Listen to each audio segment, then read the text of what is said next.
ಒಂದೇ ಸರ್ څنګه راچلای دې څنګه چلای لار نه ویني سترګې دې نسته دا دې مشي لا کړو دې هغه نه دا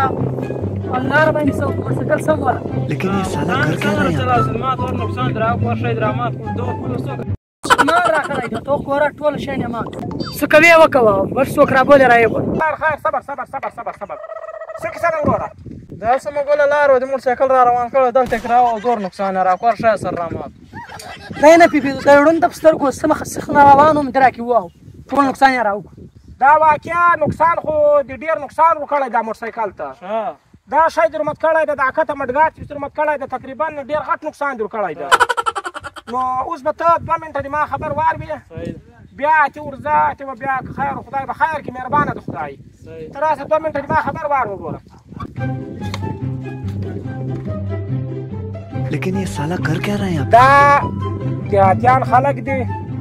ډوره تیز خلک دي او ډیر سخته بدمعشان خلک دي داسې یو وارې له سړي سره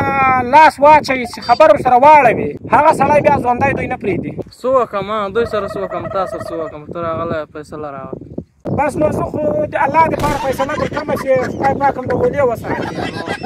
خو به دی وکړې ما ته به 15000 روپۍ راکړې نو به زه دی پرې راضي کړمه کېدای شي وبه منې د موږ د علاقې ده خو زه یې پېژنمه نو ته 15000 روپۍ ما ته راکړې زه به پرې راضي کړم دا 15000 روپۍ زه راځه وروره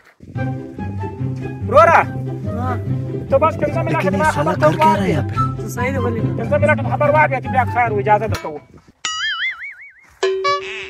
دا د پولیس وال دا په دا ټول بازار دا ټول علاقه جنداریږي تا دماغ دوره کار نه کوي دا د پولیس له واک سره خبرې کومه ما نو څه پیژاند پولیس وال د غلطي راجبه سو بس معاف سړی په شکل وپېژني دغه سړي غاړې تا ته نه ده معلوم څومره د بدماش سړي رنګېده دغه مخ ته هم ډېر کسان وهلي دي دا علاقه ټوله جنداریږي ته به دی وکړې اوس نو موږ څه هغه سره وکړو اوس ته دی وکړه ته ما ته 15000 روپۍ راکړه خدای پاک مهربانه د ما ولد د زه به لاس پرې تېر کړم سره معامله به سره ختمه کړو روله به ختمه کړو 15000 راکړه